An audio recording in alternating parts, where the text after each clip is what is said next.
Et salut à tous, aujourd'hui on se retrouve pour notre dernier épisode sur la série des navettes spatiales Atlantis. Sa construction est lancée en 1984, et en ce qui concerne l'origine de son nom, avec Inspiration Créative, on en reparlera à la fin de la vidéo. Son premier lancement a lieu le 3 octobre 1985, avec la mission STS-51J, une première mission pour le compte de la défense américaine. Au-delà de cette première mission de lancement de satellites Morelos B, OSAT et Statcom KU-2, on retiendra surtout le lancement de la sonde Magellan, qui aura pour mission d'étudier Vénus, et la sonde Galileo, qui quant à elle sera chargée d'étudier Jupiter et ses nombreuses lunes. Ces deux sondes seront lancées en 1989 sur les missions STS-30 et STS-34. L'Agence spatiale européenne se servira également de la navette pour lancer le satellite Eureka.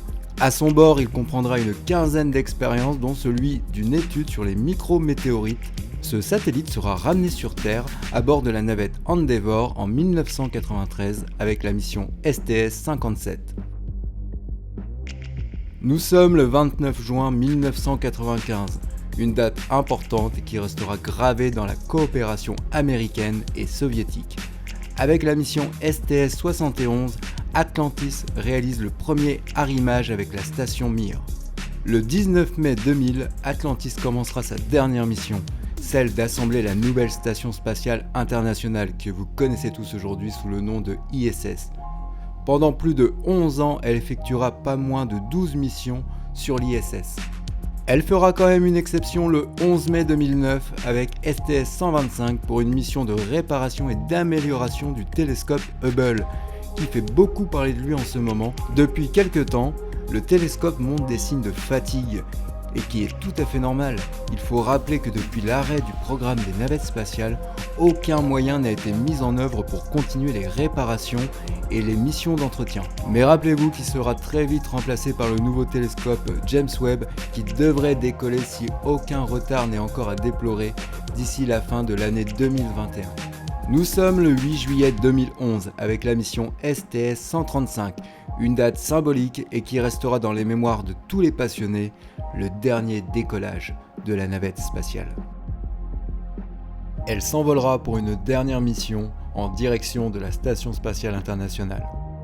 Au total, Atlantis aura effectué 33 missions au cours de ses 26 années de service. Elle repose aujourd'hui au Kennedy Space Center Visitor.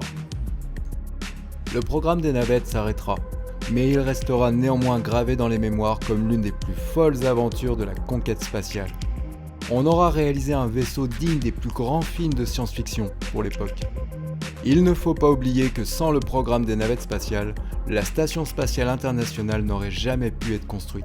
Il faut néanmoins reconnaître qu'elle a été trop ambitieuse pour son époque et qui a déploré malheureusement la perte de l'équipage de Columbia et Challenger. Les raisons officielles de l'arrêt de cette aventure seront un programme trop coûteux et trop dangereux. Les Américains n'étaient pas les seuls à avoir l'ambition des navettes, l'URSS également, qui aura voulu concurrencer les Américains avec le projet Buran, et l'Agence spatiale européenne également avec la fierté française du projet Hermès. Et en ce qui concerne ce projet, je vous conseille d'aller voir la chaîne d'Astronogeek qui en a énormément parlé durant sa série. 2 hors-séries sortiront à propos de ces 2 navettes qui n'ont malheureusement jamais atteint l'espace. Le nom donné à cette dernière navette, Atlantis, n'a pas été un hasard. Atlantis représente dans l'esprit collectif la conquête, le rêve et le mystère. Quoi de mieux pour symboliser tout un peuple qui cherche à percer les secrets de notre univers. Mais à ce propos, j'aimerais te demander, Inspiration Créative, qu'est-ce que symbolise pour toi justement ce nom Atlantis ? Atlantis, à quoi ça me fait penser ? Ça me fait tout simplement penser à l'Atlantide, cette mystérieuse île qui aurait fini engloutie sous les eaux. D'après Platon, elle aurait appartenu à Poséidon et elle aurait malheureusement fini engloutie sous les eaux envoyées par Zeus. On la retrouve dans l'univers d'Aquaman sous une forme différente, mais aussi dans l'Atlantide, le dessin animé de chez Disney. Dans ces 2 univers, on s'éloigne un petit peu de l'esprit de base de Platon, mais on est toujours sur l'idée d'une cité engloutie, extrêmement en avance sur son temps et habitée par des divinités. Si le sujet de l'Atlantide version Platon vous intéresse et surtout sur comment cette île aurait pu disparaître, je vous invite vivement à regarder la vidéo de Poisson Fécond qui vous en parle en 360 secondes. On vous met le lien dans la description. Sur ce, moi je vais aller piquer une petite tête parce que j'ai piqué la couronne de Mera. Salut! Et voilà, on arrive à la fin de ce dernier épisode. On vous remercie tous les deux d'avoir été présents jusqu'au bout et pensez à aller voir la chaîne d'Inspiration Créative parce qu'il y a vraiment du contenu intéressant. Et n'oubliez pas qu'on se retrouvera prochainement pour les 2 nouveaux hors-série sur la navette Buran et Hermès. Quant à moi, je vous laisse sur ces dernières images et je vous dis à la prochaine. Allez, salut!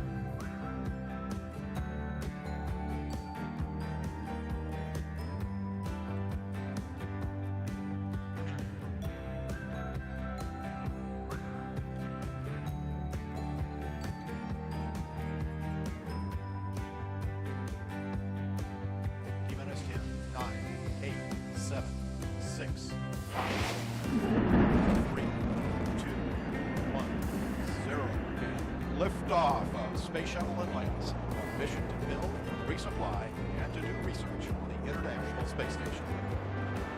Houston now controlling. Atlantis begins its penultimate journey to shore up the International Space Station.